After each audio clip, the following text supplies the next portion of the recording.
I walked into the living room, briefcase in hand, and saw her curled up on the couch with that smile that used to make my heart skip. "Hey, I'm home," I said, setting the briefcase down. "Welcome back, love." "How was your day?" she asked, not looking up from her phone. "Busy, as always. Meetings, calls." "You know the drill," I replied, taking off my tie. She hummed, fingers scrolling quickly. I caught a glimpse of the screen, an unfamiliar name, but shook it off. "Everything okay?" I asked. "Yeah, just some work stuff," she said, finally looking up. Her eyes sparkled like nothing was wrong. I sighed, sinking into the armchair. "You've been on your phone a lot lately." "Late nights too?" She waved a hand dismissively. "Stress, don't worry about it," I nodded. "All right. Just seemed different." My chest tightened, but I pushed it away. Everything seemed perfect. Our apartment, my career, the life I built. Why question it now? Later in the kitchen, she was humming while chopping vegetables. "Dinner smells amazing," I said, genuinely impressed. "Thanks. Thought I'd try that new recipe," she said, smiling at me. I leaned against the counter. "You always make everything look effortless. How do you do it?" She laughed lightly. "Magic, maybe." I chuckled, but a small part of me couldn't shake the feeling that something was off. There had been small things, unexplained charges on our account, late-night whispers. I wanted to confront her, but my pride held me back. "Maybe I was imagining it. Can we watch a movie after dinner?" I asked, trying to keep things normal. "Sure," she said. "Anything you want." Dinner was quiet but comfortable. We laughed at small jokes, talked about work, and everything felt perfect. Afterward, I poured myself a drink and leaned back on the sofa. "Do you ever think about the future? Like what we'll be doing in 5 years?" She tilted her head, smiling softly. "All the time. I can see us happy, successful, together." I smiled, feeling that warmth in my chest that always made me weak for her. Good, me too. As I went to bed that night, I noticed her phone buzzing on the nightstand. She picked it up quickly, hiding it under the pillow. I wanted to ask, but I didn't. I trusted her. I always trusted her. Little did I know that trust would become the most dangerous thing I had. I was organizing the office drawer when a folded envelope slipped out from between some papers. I picked it up, curiosity pulling at me. My name was on it, but the handwriting wasn't hers, at least not exactly. "What's this?" I muttered under my breath. I tore it open. Inside, I found a bank statement with transactions I didn't recognize. Large sums moving out, transfers to unknown accounts. My stomach dropped. "No, this can't be real," I whispered, shaking. She walked in just then, humming. "What are you doing?" "Just cleaning. Found this." I held it up casually, trying to hide the panic in my voice. "Oh, that?" "It's nothing," she said quickly, snatching it. Her fingers brushed mine for a moment. Too quick, too practiced. "Nothing?" I raised an eyebrow. "These are huge withdrawals, and I don't remember approving them. I told you, it's fine, just some emergency fund stuff." She smiled, but it didn't reach her eyes. I nodded slowly, but my mind raced. "Emergency fund for what? You never told me about it." Her laugh was light but defensive. "It's just personal, okay? Don't make it a big deal," I forced a smile. "All right, personal. Got it." But inside, my chest tightened, my thoughts spinning. Something felt off, terribly off. I decided to call Raj, my best friend and voice of reason. "Hey, can you come over?" "Need advice? Everything okay?" he asked, sounding casual. Not really. "It's complicated. Just come." When he arrived, I handed him the envelope. He raised his eyebrows. "Whoa, that's a lot of money." "And these transfers? They're going somewhere else?" "Exactly. I don't know why." I trusted her completely. My voice shook slightly. Raj leaned back on the sofa. "Dude, you need to tread carefully. Don't confront her aggressively yet. Observe, collect evidence, but yeah, this is weird." I tried talking to her. She said it's personal, but she avoided my questions. "Classic deflection," Raj said, nodding. "You're not imagining it. Something's happening behind your back." "Could it just be a misunderstanding?" I asked, though my voice lacked conviction. "Maybe, but trust your gut. It's screaming at you for a reason." Later, she came into the room cheerful as ever. "Raj, hi. Didn't expect to see you." "Hey," Raj said casually. "Just helping him with some paperwork." Her eyes flicked to me, sharp. "Paperwork?" Yeah, sorting things out, I said, keeping my voice steady. You seem busy, though. Oh, just emails. Nothing exciting, she said, tucking her hair behind her ear. But I saw the hesitation, the tiny flinch when I mentioned paperwork. After she left, I rubbed my temples. Raj, I don't know what to do. I feel like I'm losing control of everything I thought I knew. Take it slow. Don't panic, just watch and wait. Gather proof. She won't see it coming if you stay calm. I nodded, though anxiety gnawed at me. My perfect life. Maybe it wasn't so perfect after all. I couldn't shake the thought. What else had she been hiding? I waited for her in the living room, the envelope clenched in my hand. My heart pounded so loud I thought she might hear it. Hey, what's wrong? She asked, walking in, tilting her head. I know, I said, voice low but steady. I know about the transfers, the money going to accounts I don't recognize. Don't lie to me, her smile flickered, then she laughed lightly. Transfers? What are you talking about? I stepped closer. Don't play dumb. I saw the statements. Do you think I wouldn't notice? Her fingers fidgeted, but her tone stayed casual. I don't know what you mean. Maybe it's a bank error? Bank error? I laughed bitterly. Do you hear yourself? Hundreds of thousands disappearing, and I'm supposed to believe it's an error? She rolled her eyes. You always overreact. It's really not a big deal. You're blowing this out of proportion. I felt my chest tighten. Not a big deal? My trust, our life. Is that nothing to you? She shrugged like I was asking too much. I'm not hiding anything malicious. Stop accusing me. Not malicious, I shouted. You've been lying, hiding everything, acting like nothing is wrong while taking money that's mine. She laughed, soft but cruel. Mine? Oh, don't be dramatic. I'm your wife. I handle things. You worry too much. I sank into the armchair, feeling the walls close in. My head spun. I trusted you. Everything. And this is deliberate, isn't it? Her gaze hardened, a flicker of something I didn't recognize before. Pride, maybe satisfaction. You make it sound like a crime. I'm just smart. I manage what I want, what I need. That's all. Smart? I whispered, disbelief and anger mixing.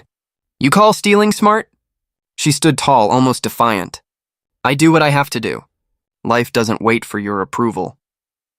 I felt tears prick my eyes, not just from anger but humiliation.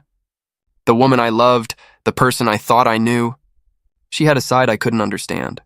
All this time, you've been lying to me, planning behind my back. How could you? She shrugged, completely unapologetic. People change. Or maybe you never saw me for who I am. I clenched my fists.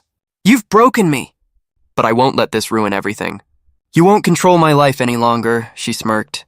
And what will you do? Cry and rage? You're dramatic, you know that? No, I said, voice steady despite the storm inside me. I'll get it all back. And you'll realize some mistakes can't be fixed. Her eyes narrowed, sensing the shift. You think you can take control now? I know I can, I said, swallowing the lump in my throat. I won't beg, I won't plead. I'll just reclaim what's mine. She laughed one last time, but it didn't reach her eyes. She turned, walking away like this was nothing. I stood there, trembling, the weight of betrayal crashing over me. My perfect life shattered in an instant, replaced by raw anger, heartbreak, and the determination to fight back. I sank onto the sofa, gripping the envelope. My mind was racing, planning, calculating. I promised myself one thing. I would not be powerless. Not anymore. And that vow burned hotter than any anger I had ever felt. I didn't answer my phone all morning. Every notification felt like a reminder of her lies. I sank into the sofa, staring at the ceiling. Raj knocked lightly before entering. Hey, man. You okay? I'm fine, I muttered, not even looking at him. You don't sound fine. He sat beside me, eyebrows drawn. You've been avoiding everyone. Not even responding to messages. I just need time, I said, voice tight. Time to think. Time to figure out what I'm supposed to feel. All right, I get it, Raj said calmly. But bottling it up won't help. Talk to me. Tell me what's going on, I shook my head. It's everything. The money, the lies. I trusted her, Raj, I really did. And now I don't even know who she is. He nodded slowly. Sounds like a wake-up call, but hey. Remember, this isn't all on you. People lie. People cheat. It's not a reflection of your worth. I keep replaying moments, conversations. Small things I ignored, I admitted. Late night calls, unexplained trips, little fibs that didn't seem like much. Maybe I was blind, or maybe I wanted to believe the best. You wanted to trust her, Raj said gently. That's human. Doesn't make you naive, it makes you decent. I rubbed my face. But now I feel stupid. How could I not see this coming? How could I not notice? Because she's good at hiding it, he said. People like her. They manipulate, distract, make it seem normal. Doesn't mean you missed anything. She's the one responsible, not you. I stared at the floor, heart heavy. I can't stop thinking about all the moments I thought were perfect. All the smiles, all the small gestures. Were they all lies? Raj placed a hand on my shoulder. Not everything. Some of it was real, maybe. But the important part is what you do next. You can't change the past. You can't undo what she did. But you can take control now. I feel broken, I admitted. Like my whole life is crumbling around me. I trusted her with everything. My heart, my life, my work. And she threw it all away. I know, Raj said softly. And that pain is valid. But don't let it drown you. Use it, learn from it. Fight back, but smart. You'll get through this. I took a deep breath. Maybe I can. I just need time to process, to think. Good, he said with a small smile. I'm here for you always, and remember, it's okay to be angry, hurt, or sad. That's part of realizing you're stronger than you think. I nodded slowly, feeling the tightness in my chest loosen slightly. For the first time that day, I allowed myself a flicker of hope. Maybe I wasn't completely lost. Maybe I could still find my way. I started small, like Raj said. I sat at the kitchen table with the envelope spread out, and I spoke out loud as if rehearsing. This is the ledger? I asked the empty room. You'll get caught if you're sloppy, I told myself, flipping through pages. Find the pattern. Follow the money, Raj popped his head in. You planning a bank heist or just dramatic revenge? Both, I said, forcing a grin. I'm serious. I want to expose her, but I don't want to ruin myself. He sat down, studying the transfers. These accounts are layered. Whoever helped her knew how to hide it. You sure you want to go down this road? I have to, I said. Not just for the money. For my dignity. I rubbed my temples. I'll start by recovering small amounts from shadow accounts. If she notices, she'll panic. Raj nodded. Smart. Make it subtle. And get witnesses. Don't do this alone. I called an old client, someone who owed me a favor. I need a quiet hand, I said on the call. Can you check something discreetly? Always, he replied. Send what you have. While waiting, I put the envelope back in my drawer and watched her from the hallway. She moved through the house like it was still her stage, smiling, humming a tune she used to hum for me. She looks unbothered, Raj murmured. That's how they hide, I said. Act normal until the end. When the client called back, he had details. There's a trail to a shell company. Not easy, but it's there. Want me to freeze small transfers first? Yes, I replied. Freeze a harmless amount. Make it look like an audit. She'll start panicking. Done, he said. But be careful. There's someone else, Malik. He shows up in a few invoices. Malik?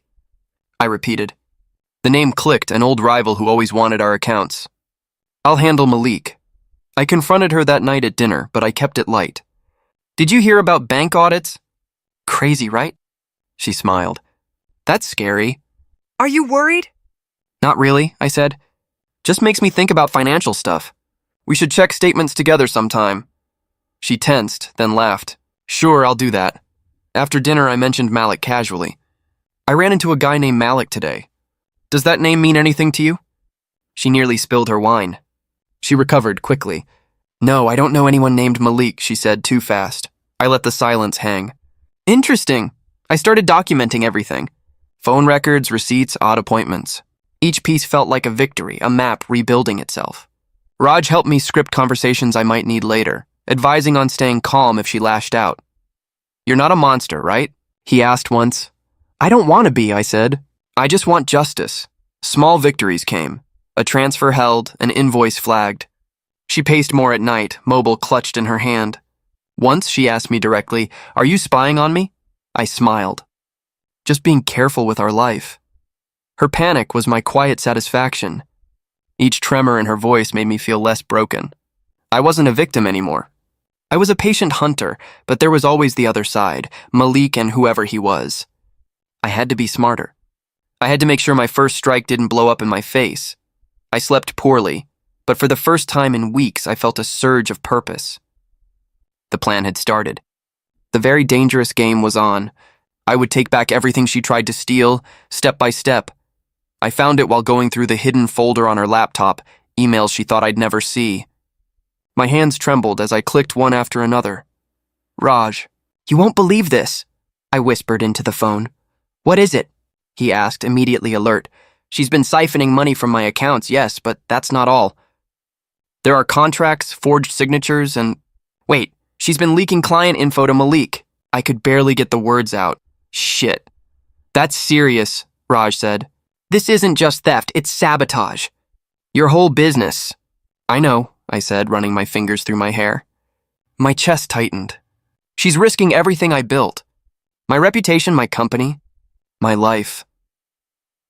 I stared at her picture on the screen, smiling, unaware that I had discovered her worst betrayal yet. Later, she walked in, coffee in hand. "What are you doing on my laptop?" I looked up slowly, voice calm. "Just checking some emails." "Funny, I found a lot I didn't know about." She laughed nervously. "Emails? Oh, you mean work stuff? You're overthinking again." "Overthinking?" I echoed, setting the laptop down. "Raj just told me about Malik. Care to explain why my client info is showing up in his hands?" Her eyes widened, and for a moment I thought she might confess. But then she smiled faintly. "Malik, you're imagining things. I don't know anyone like that." "You lie so easily," I said, anger coiling inside me. "Do you even feel guilt? Or do you just enjoy the thrill?" She took a slow sip of coffee, shrugging. "You're being dramatic. I told you, it's nothing personal." "Nothing personal?" I laughed bitterly. "You've ruined trust, betrayed my life, and risked my career. How is that nothing?" She tilted her head, eyes sharp. "Because I can get away with it. I always do." The rage inside me flared, but beneath it a cold clarity settled. I had the proof. I could ruin her. Expose her. Take back everything, I swallowed, forcing calm. You know, I had a choice. I could destroy you completely, or I could handle this quietly, strategically. She smirked, unaware of how close she was to losing control. "Quietly? You're bluffing." "You'd never." I leaned closer. "Watch me. I have everything I need. Every message, every transfer, every lie, and you will regret thinking you were untouchable." She dropped her gaze, but her smirk lingered faintly. Pride, arrogance. Her flaws were always her undoing. I closed the laptop slowly, my mind racing. The weight of revenge was heavy, but for the first time I felt empowered. I had control. "Raj," I whispered after she left the room, "this isn't just about money anymore. It's about everything, my life, my reputation, my dignity. She can't touch any of it." "Then make your move carefully," he warned. "You've got her where you want. But one wrong step..." "I won't," I said, gripping the desk. "I've waited too long for this." It's her turn to realize that betrayal has consequences. For the first time in weeks, I smiled. Not a small, helpless smile, but one of calculated intent. I had uncovered her deepest secret. The game had shifted, and I was ready to play. I started setting traps with casual lines. I rehearsed them until they sounded natural. "That report is missing a page," I said during a meeting with her, Raj, and 2 colleagues. "Funny, it's the page about vendor approvals." She stiffened, then smiled. "Maybe it fell out when I printed it." Raj glanced at me. "We should double-check archives." "I'll handle it," I said lightly. "But we'll be careful with approvals from now on." Later, I asked, "Have you been in contact with Malik lately?" Her fingers tightened on her cup. "No, why would I be?" "Oh, no reason," I said, watching her. "Someone mentioned his name." She laughed too quickly. "You hear the oddest things." I called the client who froze small transfers. "Any reaction yet?" "Not yet," he said. "But she checked the portal this morning. Freaked out a bit." "Good," I said. "Let the worry begin." When she asked why I seemed distant, I said, "I'm tired.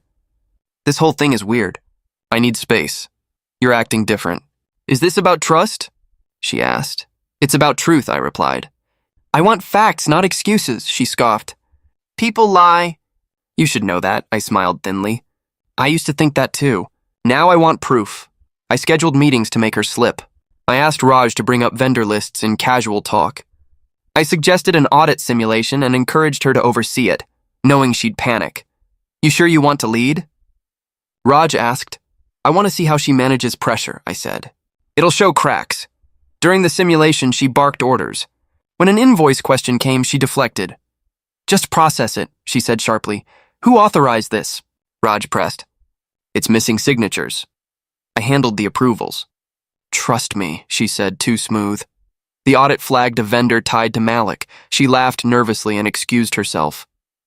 In the parking garage, I asked, why did you sign off on the Patel invoice? What are you talking about?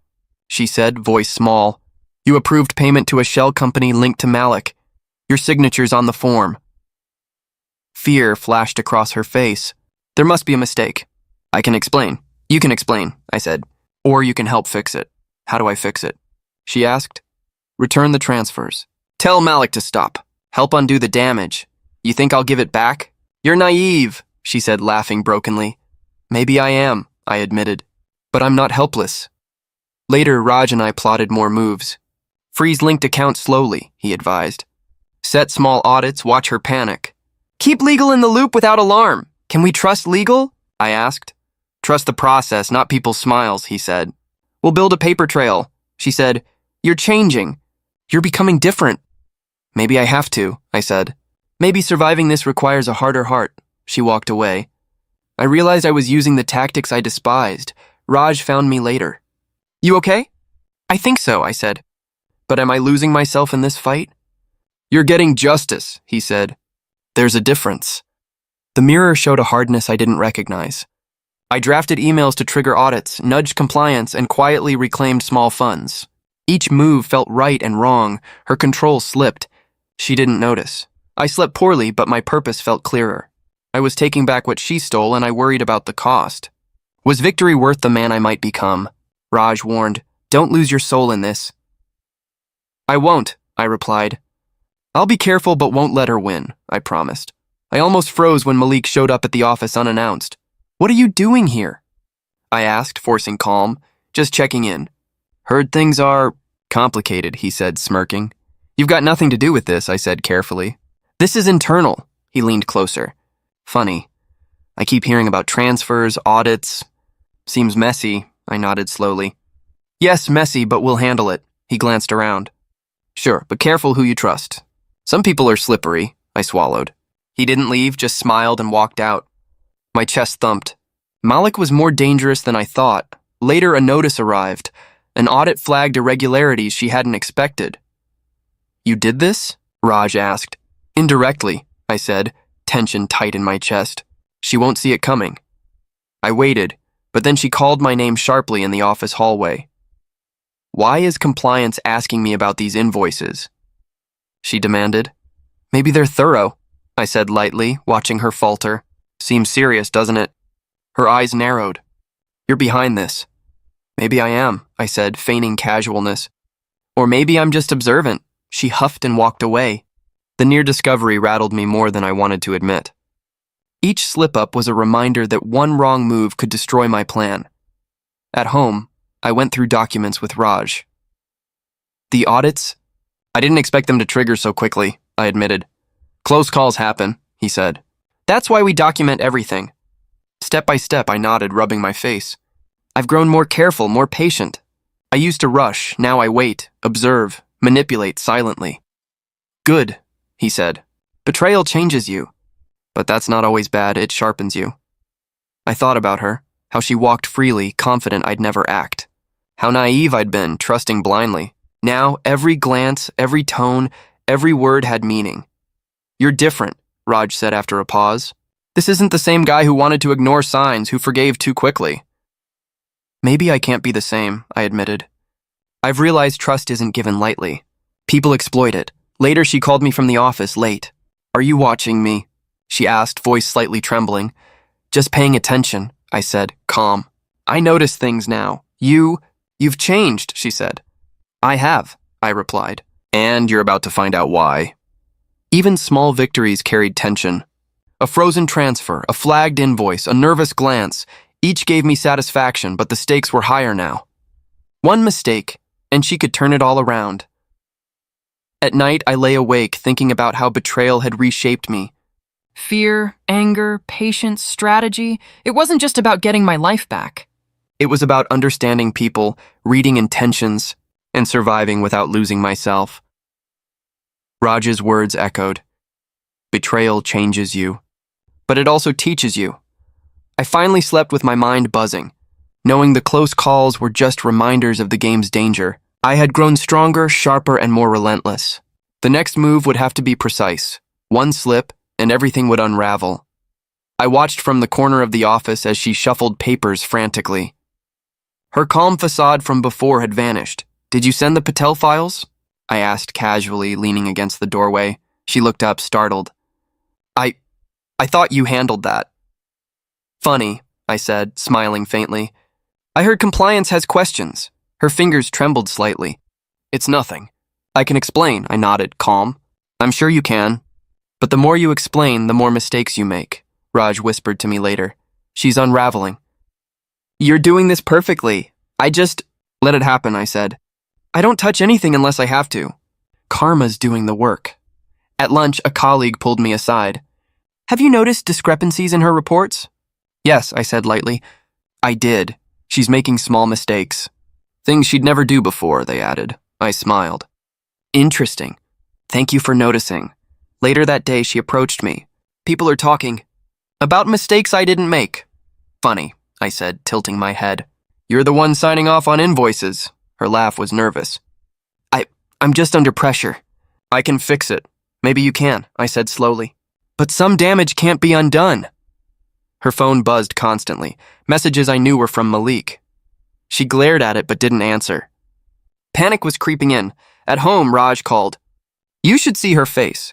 Every small mistake, every missed transfer, it's eating her alive. I know, I said. And the best part? I don't have to act. I don't have to yell or accuse. She's collapsing by herself.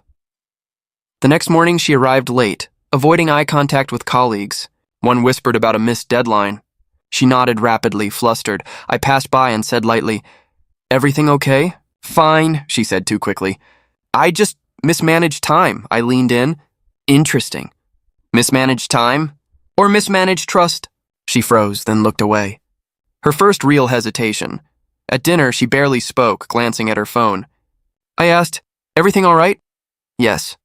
Just tired, she mumbled. I let silence fill the space, enjoying the tension. I didn't need to remind her of what she'd done. The slips, the stress, the panic, they were the consequences she brought on herself. Raj later said, She's losing control. Every misstep, every alarm, it's all unraveling perfectly. I know, I said. And I stay calm. That's the difference. I don't chase her mistakes, I watch them grow. That night, I reflected on the slow satisfaction building inside me. She had been reckless, selfish, and manipulative. Now, the very people she relied on, the colleagues, the clients, were noticing her flaws. She panicked, her confidence shattered, and I didn't even have to lift a finger. The feeling was strange. Sweet, yes, but tempered by caution. I had to stay sharp, remain patient. Let her stumble. Let karma work. My revenge wasn't anger, it was precision, control, and it was working perfectly.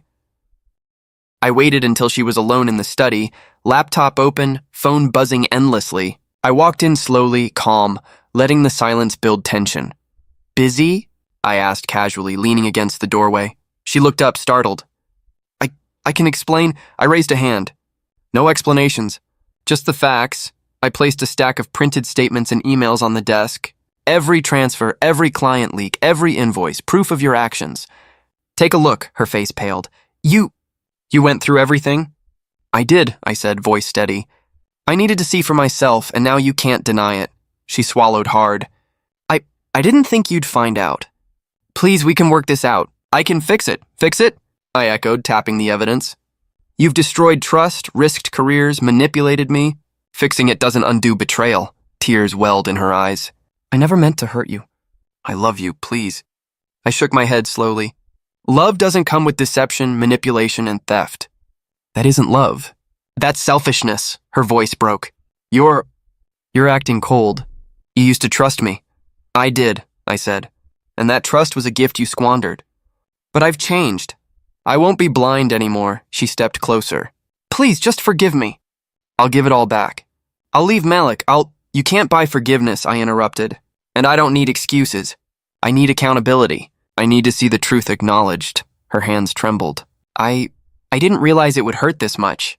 I thought you'd never know. You underestimated me, I said. You assumed I'd remain naive, trusting blindly. But I learned. I observed. I waited. And now, I let my gaze linger on her face. Now you see what happens when betrayal meets patience and precision. She sank into the chair, whispering, I made a mistake. I was wrong. You were more than wrong, I said softly.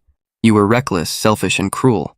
And every action has consequences. She covered her face, sobbing quietly. I can't undo it. No, I said. You can't, but you can start facing the reality of your choices. And I can move forward, stronger than before. That's the difference between us. She lifted her tear-streaked face. You've changed. You're different. You're not the man I knew.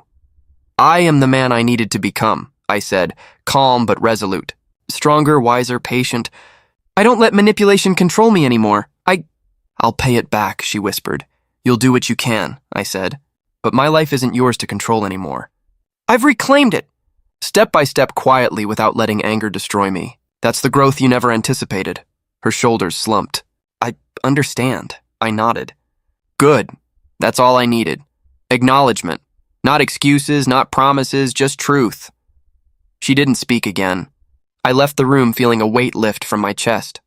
The confrontation was over. No shouting, no chaos, just clarity, strength, and resolution. For the first time in months, I breathed freely. I had faced the betrayal, endured the lies, and emerged stronger. The storm had passed, and I was no longer the man I had been. I closed the door behind me, knowing I had reclaimed my life and my peace. I sat in my office, the morning sunlight cutting through the blinds. For the first time in months, I felt calm. Every transfer I had quietly frozen, every invoice flagged, every manipulated audit, all completed. Raj walked in, grinning. Looks like she's finally out of tricks. I think so, I said, stretching. The assets are secured. Clients reassured. She can't touch any of it now, he laughed softly. And you did it without losing your head. Not without learning, I replied. I had to stay patient, observe, wait. Anger would have ruined me. Later, she showed up at the office hesitantly. I see everything's in order, she said, voice quiet. Yes, I said, looking at her calmly. It is. Everything you tried to take, manipulate, or ruin, it's back in place. My life, my work, my dignity. And you? Her eyes filled with tears. I was wrong. I should have never betrayed you. I don't know how to fix it. You don't get to fix it, I said gently. This isn't about punishment or revenge. It's about consequences. You made choices, and now you live with them. She flinched. I understand. I lost more than I thought. Yes, I said. You lost trust, respect, and control. And I gained clarity, patience, and strength. That's the balance of life. Raj nudged me later. Don't forget the little things. Clients are impressed. Colleagues are amazed. You've handled it brilliantly.